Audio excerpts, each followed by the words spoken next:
नमस्कार। आज हम सुनेंगे बृहस्पतिवार की व्रत कथा। भारतवर्ष में एक प्रतापी और दानी राजा राज्य करता था।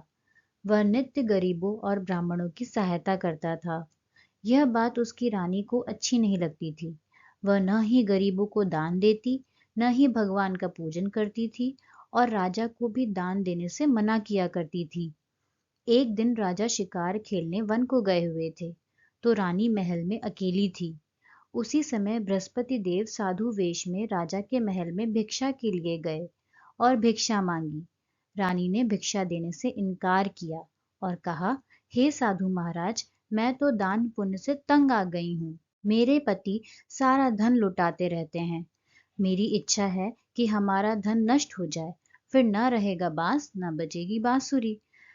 साधु ने कहा, देवी तुम तो बड़ी विचित्र हो। धन संतान तो सभी चाहते हैं, पुत्र और लक्ष्मी तो पापी के घर भी होना चाहिए। यदि तुम्हारे पास धन अधिक है तो भूखों को भोजन दो, प्यासों के लिए प्याऊ बनवाओ, मुसाफिरों के लिए धर्मशालाएं खुलवाओ। जो निर्धन अपनी कुंवारी कन्याओं का विवाह नहीं कर सकते, उनका विवाह करा दो।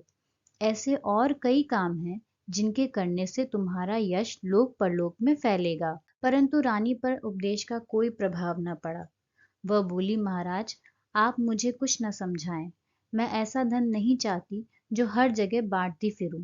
साधु ने उत्तर दिया, यदि तुम्हारी ऐसी इच्छा है तो तथास्तु। तुम ऐसा करना कि बृहस्पतिवार को घर लीपकर पीली मिट्टी से अपना सर धोकर स्नान करना, भट्टी चढ़ाकर कपड़े धोना। ऐसा करने से आपका सारा धन नष्ट हो जाएगा। इतना कहकर वह साधु महाराज वहां से आलोप हो गए। साधु के अनुसार कही बातों को पूरा करते हुए रानी को केवल 3 बृहस्पतिवारी बीते थे कि उसकी समस्त धन संपत्ति नष्ट हो गई। भोजन के लिए राजा का परिवार तरसने लगा। तब एक दिन राजा ने रानी से बोला कि हे रानी, तुम यहीं रहो, मैं दूसरे देश को जाता हूँ, क्योंकि यहाँ पर सभी लोग मुझे जानते हैं, इसलिए मैं कोई छोटा कार्य नहीं कर सकता। ऐसा कहकर राजा परदेश चला गया। वहां वह जंगल से लकड़ी काट कर लाता और शहर में बेचता। इस तरह वह अपना जीवन व्यतीत करने लगा। इधर राजा के परदेश जाते ही रानी और दासी दुखी रहने लगी। एक बार जब रानी और दासी को 7 दिन तक बिना भोजन के रहना पड़ा, तो रानी ने अपनी दासी से कहा, हे दासी, पास ही के नगर में मेरी बहन रहती है। वह बड़ी धनवान है। तू उसके पास जा और कुछ ले आ, ताकि थोड़ी बहुत गुजर बसर हो जाए। दासी रानी के बहन के पास गई। उस दिन गुरुवार था और रानी की बहन उस समय बृहस्पतिवार व्रत कथा सुन रही थी। दासी ने रानी की बहन को अपनी रानी का संदेश दिया, लेकिन रानी की बड़ी बहन ने कोई उत्तर नहीं दिया। जब दासी को रानी की बहन से कोई उत्तर नहीं मिला, तो वो बहुत दुखी हुई और उसे क्रोध भी आया। दासी ने वापस आकर रानी को सारी बात बता दी। सुनकर रानी ने अपने भाग्य को कोसा। कथा सुनकर और पूजन समाप्त कर कर वह अपनी बहन के घर आई और कहने लगी, हे बहन, मैं बृहस्पतिवार का व्रत कर रही थी। तुम्हारी दासी मेरे घर आई थी, परंतु जब तक कथा होती है तब तक न तो उठते हैं और न ही बोलते हैं, इसलिए मैं नहीं बोली। कहो दासी क्यों गई थी? रानी बोली, बहन तुमसे क्या छिपाऊं, हमारे घर में खाने तक को अनाज नहीं था। ऐसा कहते कहते रानी की आंखें भर आईं। उसने दासी समेत पिछले 7 दिनों से भूखे रहने तक की बात अपनी बहन को विस्तार पूर्वक सुना दी। रानी की बहन बोली, देखो बहन, भगवान बृहस्पति देव सबकी मनोकामनाओं को पूर्ण करते हैं। देखो शायद तुम्हारे घर में अनाज रखा हो। पहले तो रानी को विश्वास नहीं हुआ, पर बहन के आग्रह करने पर उसने अपनी दासी को अंदर भेजा, तो उसे सचमुच अनाज से भरा एक घड़ा मिल गया। यह देखकर दासी को बड़ी हैरानी हुई। दासी रानी से कहने लगी, हे रानी, जब हमको भोजन नहीं मिलता तो हम व्रत ही तो करते हैं, इसलिए क्यों न इनसे व्रत और कथा की विधि पूछ ली जाए, ताकि हम भी व्रत कर सकें। तब रानी ने अपनी बहन से बृहस्पतिवार व्रत के बारे में पूछा। उसकी बहन ने बताया बृहस्पतिवार के व्रत में चने की दाल और मुनक्का से विष्णु भगवान का केले की जड़ में पूजन करें तथा दीपक जलाएं, व्रत कथा सुने और पीला भोजन ही करें। इससे बृहस्पति देव प्रसन्न होते हैं। व्रत और पूजन विधि बताकर रानी की बहन अपने घर को लौट गई। 7 दिन के बाद जब गुरुवार आया तो रानी और दासी ने व्रत रखा। गुड़साल में जाकर चना और गुड़ लेकर आईं, फिर उससे केले की जड़ तथा विष्णु भगवान का पूजन किया। अब पीला भोजन कहाँ से आए? इस बात को लेकर दोनों बहुत दुखी थी। चूंकि उन्होंने व्रत रखा था, इसलिए बृहस्पति देव उनसे प्रसन्न थे। इसलिए वे एक साधारण व्यक्ति का रूप धारण कर 2 थालों में सुंदर पीला भोजन दासी को दे गए। भोजन पाकर दासी प्रसन्न हुई और फिर रानी के साथ मिलकर भोजन ग्रहण किया। उसके बाद वे सभी गुरुवार को व्रत और पूजन करने लगी। बृहस्पति भगवान की कृपा से उनके पास फिर से धन संपत्ति आ गई, परंतु रानी फिर से पहले की तरह आलस्य करने लगी। तब दासी बोली, देखो रानी, तुम पहले भी इसी प्रकार आलस्य करती थी। तुम्हें धन रखने में कष्ट होता था, इस कारण सभी धन नष्ट हो गया। और अब जब भगवान बृहस्पति की कृपा से धन मिला है, तो तुम्हें फिर से आलस्य होता है। रानी को समझाते हुए दासी कहती है कि बड़ी मुसीबतों के बाद हमने यह धन पाया है, इसलिए हमें दान पुण्य करना चाहिए, भूखे मनुष्यों को भोजन कराना चाहिए और धन को शुभ कार्यों में खर्च करना चाहिए, जिससे तुम्हारे कुल का यश बढ़ेगा, स्वर्ग की प्राप्ति होगी और पितृ प्रसन्न होंगे। दासी की बात मानकर रानी अपना धन शुभ कार्यों में खर्च करने लगी, जिससे पूरे नगर में उसका यश फैलने लगा। बृहस्पतिवार व्रत कथा के बाद श्रद्धा के साथ आरती की जानी चाहिए। इसके बाद प्रसाद बांटकर उसे ग्रहण करना चाहिए। एक दिन राजा दुखी होकर जंगल में एक पेड़ के नीचे आसन जमाकर बैठ गया। वह अपनी दशा को याद करके व्याकुल होने लगा। बृहस्पतिवार का दिन था। एकाएक उसने देखा कि निर्जन वन में एक साधु प्रकट हुए। वह साधु वेश में स्वयं बृहस्पति देवता थे। लकड़हारे के सामने आकर बोले, हे लकड़हारे, इस सुनसान जंगल में तू चिंता मग्न क्यों बैठा है?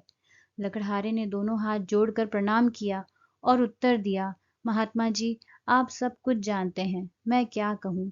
यह कहकर रोने लगा और साधु को अपनी आत्मकथा सुनाई।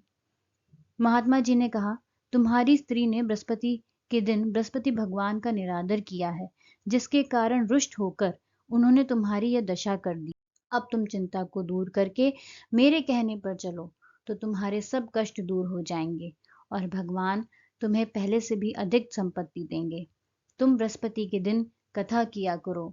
2 पैसे के चने मुनक्का लाकर उसका प्रसाद बनाओ और शुद्ध जल के लोटे में शक्कर मिलाकर अमृत तैयार करो।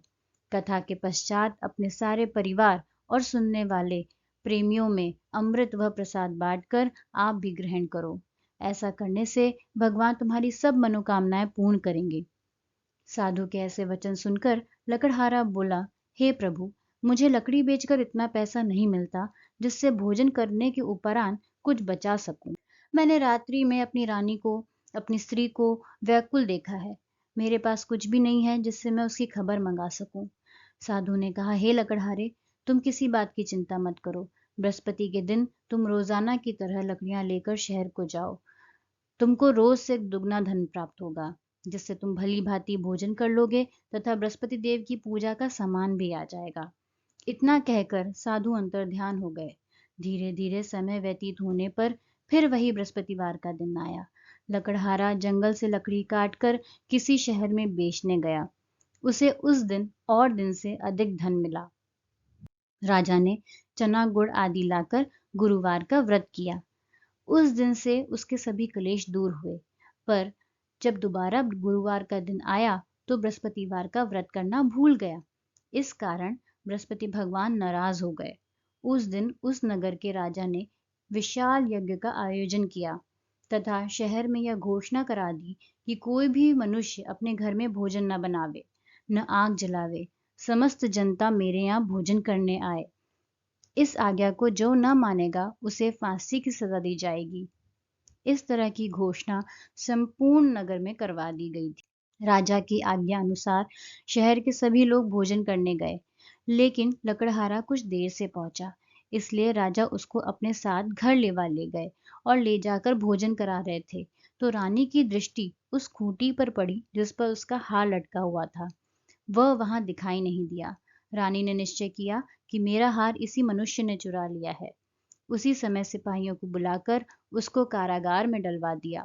जब लकड़हारा कारागार में पड़ गया और बहुत दुखी होकर विचार करने लगा कि न जाने कौन से पूर्व जन्म के कर्म से मुझे यह दुख प्राप्त हुआ है, और उसी साधु को याद करने लगा जो कि जंगल में मिला था। उसी समय तत्काल बृहस्पति देव साधु के रूप में प्रकट हुए और उसकी दशा को देखकर कहने लगे, अरे मूर्ख, तूने बृहस्पति देव की कथा नहीं करी, इस कारण तुझे दुख प्राप्त हुआ है। अब चिंता मत कर, बृहस्पतिवार के दिन कारागार के दरवाजे पर 4 पैसे पड़े मिलेंगे। उनसे तू बृहस्पति देव की पूजा करना, तेरे सभी कष्ट दूर हो जाएंगे। बृहस्पति के दिन उसे 4 पैसे पड़े मिले। लकड़हारे ने कथा कही। उसी रात्रि को बृहस्पति देव ने उस नगर के राजा को स्वप्न में कहा, हे राजा, तुमने जिस आदमी को कारागार में बंद कर दिया है वह निर्दोष है, वह राजा है, उसे छोड़ देना। रानी का हार उसी खूंटी पर लटका है। अगर तू ऐसा नहीं करेगा तो मैं तेरे राज्य को नष्ट कर दूंगा।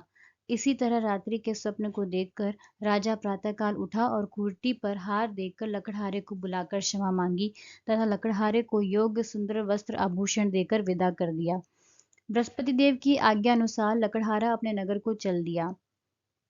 राजा जब अपने नगर के निकट पहुंचा तो उसे बड़ा आश्चर्य हुआ। नगर में पहले से भी अधिक बाग, तालाब, कुएं तथा बहुत सी धर्मशालाएं, मंदिर आदि बन गए हैं। राजा ने पूछा, यह किसका बाग और धर्मशाला है? तब नगर के सभी लोग कहने लगे, यह सब रानी और बांदी के हैं। तो राजा को आश्चर्य हुआ और गुस्सा भी आया। जब रानी ने यह खबर सुनी कि राजा आ रहे हैं तो उन्होंने बांदी से कहा कि हे दासी, देख राजा हमको कितनी बुरी हालत में छोड़ गए थे। हमारी ऐसी हालत देखकर वह लौट ना जाएं, इसलिए तू दरवाजे पर खड़ी हो जा। आज्ञा अनुसार दासी दरवाजे पर खड़ी हो गई। राजा आए तो उन्हें अपने साथ लिवा लाई। तब राजा ने क्रोध करके अपनी रानी से पूछा कि यह धन तुम्हें कैसे प्राप्त हुआ है? तब उन्होंने कहा, हमें यह धन बृहस्पति देव के इस व्रत के कारण प्राप्त हुआ है। राजा ने निश्चय किया, 7 रोज बाद तो सभी बृहस्पति देव का पूजन करते हैं, परंतु मैं प्रतिदिन दिन में 3 बार कहानी कहा करूंगा तथा रोज व्रत किया करूंगा। एक रोज राजा ने विचार किया, चलो अपनी बहन के यहाँ हो आए। इस तरह निश्चय कर राजा घोड़े पर सवार हो अपनी बहन के यहाँ को चलने लगा। मार्ग में उसने देखा कि कुछ आदमी एक मुर्दे को लिए जा रहे हैं। उन्हें रोककर राजा कहने लगा, अरे भैया, मेरे बृहस्पति देव की कथा सुन लो। वे बोले, लो हमारा आदमी मर गया है, इसको अपनी कथा की पड़ी है। परंतु कुछ आदमी बोले, अच्छा कहो, हम तुम्हारी कथा भी सुनेंगे। राजा ने दाल निकाली और जब कथा आधी हुई थी कि मुर्दा हिलने लग गया, और जब कथा समाप्त हुई तो वह राम राम करके मनुष्य उठकर खड़ा हो गया। आगे मार्ग में उसे एक किसान खेत में हल चलाता मिला। राजा ने उसे देख और उससे बोले, अरे भैया, तुम मेरी बृहस्पतिवार की कथा सुन लो। किसान बोला, जब तक मैं तेरी कथा सुनूंगा तब तक 4 हरैया जोत लूंगा। जा अपनी कहानी किसी और को सुनाना। इस तरह राजा आगे चलने लगा। राजा के हटते ही बैल पछाड़ खाकर गिर गए तथा किसान के पेट में बड़ी जोर से दर्द होने लगा। उस समय उसकी माँ रोटी लेकर आई। उसने जब यह देखा तो अपने पुत्र से सब हाल पूछा और बेटे ने सभी हाल कह दिया। तो बुढ़िया दौड़ी दौड़ी उस घुड़सवार के पास गई और उससे बोली, मैं तेरी कथा सुनूंगी, तू अपनी कथा मेरे खेत पर ही चलकर कहना। राजा ने बुढ़िया के खेत पर जाकर कथा कही, जिसको सुनते ही वह बैल उठ के खड़े हो गए तथा किसान के पेट का दर्द भी बंद हो गया। राजा अपनी बहन के घर पहुंचा। बहन ने भाई की खूब मेहमानी की। दूसरे रोज प्रातःकाल राजा जागा तो वह देखने लगा कि सभी लोग भोजन कर रहे हैं। राजा ने अपनी बहन से कहा, ऐसा कोई मनुष्य है जिसने भोजन न किया हो? मेरी बृहस्पतिवार की कथा सुन ले। बहन बोली, भैया, यह देश ऐसा ही है, पहले यहाँ पे सभी लोग भोजन करते हैं, बाद में कोई अन्य काम करते हैं। अगर कोई पड़ोस में हो तो देखाऊं। वह ऐसा कहकर देखने चली गई, परंतु उसे कोई भी ऐसा व्यक्ति नहीं मिला जिसने भोजन न किया हो। तो अतः वह एक कुम्हार के घर गई जिसका लड़का बीमार था। उसे मालूम हुआ कि उनके यहाँ 3 रोज से किसी ने भोजन नहीं किया है। रानी ने अपने भाई की कथा सुनने के लिए कुम्हार से कहा। वह तैयार हो गया। राजा ने जाकर बृहस्पतिवार की कथा कही, जिसको सुनकर उसका लड़का ठीक हो गया। अब तो राजा की प्रशंसा होने लगी। एक रोज राजा ने अपनी बहन से कहा कि हे बहन, हम अपने घर को जाएंगे, तुम भी तैयार हो जाओ। राजा की बहन ने अपनी सास से कहा। सास ने कहा, हाँ चली जा, परंतु अपने लड़कों को मत लेके जाना, क्योंकि तेरे भाई की कोई औलाद नहीं है। बहन ने अपने भैया से कहा, हे भैया, मैं तो चलूंगी, पर कोई बालक नहीं जाएगा। राजा बोला, जब कोई बालक ही नहीं चलेगा तब तुम क्या करोगी चलकर। बड़े दुखी मन से राजा अपने नगर को लौट आया। राजा ने अपनी रानी से कहा, हम निर्वंशी हैं, हमारा मुंह देखने का धर्म नहीं है, और कुछ भोजन आदि किए बिना ही सो गया। रानी बोली, हे प्रभु, बृहस्पति देव ने हमें सब कुछ दिया है, अतः वह हमें औलाद भी अवश्य देंगे। उसी रात को बृहस्पति देव ने राजा से स्वप्न में कहा, हे राजा, उठ, सभी सोच को त्याग दे, तेरी रानी गर्भ से है। राजा को यह बात सुनकर बड़ी खुशी हुई। 9वें महीने में उसके गर्भ से एक सुंदर पुत्र पैदा हुआ। तब राजा बोला, हे रानी, स्त्री बिना भोजन के रह सकती है, पर बिना कहे नहीं रह सकती। जब मेरी बहन आवे तो तुम उससे कुछ मत कहना। रानी ने सुनकर हाँ कर दिया। जब राजा की बहन ने यह शुभ समाचार सुना तो वो बहुत खुश हुई तथा बधाई लेकर अपने भाई के यहाँ आई। तभी रानी ने कहा, घोड़ा चढ़कर तो नहीं आई, गधा चढ़ी आई। राजा की बहन बोली, भाभी, मैं इस प्रकार से न कहती तो तुम्हें औलाद कैसे मिलती। बृहस्पति देव ऐसे ही हैं, जिसकी जैसी मनोकामनाएं होती हैं सभी को पूर्ण करते हैं। जो सद्भावना पूर्वक बृहस्पतिवार का व्रत करता है एवं कथा पढ़ता है अथवा सुनता है, दूसरों को सुनाता है, बृहस्पति देव उसकी सभी मनोकामनाएं पूर्ण करते हैं। बोलिए बृहस्पति देव भगवान की जय। बोलिए विष्णु भगवान की जय। बोलिए लक्ष्मी माता की जय। आज की कथा कैसी लगी कमेंट सेक्शन में ज़रूर बताएं। अगर अच्छी लगी हो तो एक लाइक ज़रूर करें। अभी तक हमारे चैनल को सब्सक्राइब नहीं किया है तो लाल कलर के बटन को दबाकर सब्सक्राइब करें। पास ही दिए हुए बेल आइकन को भी दबाएं, जिससे हमारी आने वाली हर वीडियो की नोटिफिकेशन आप तक सबसे पहले आएगी। धन्यवाद।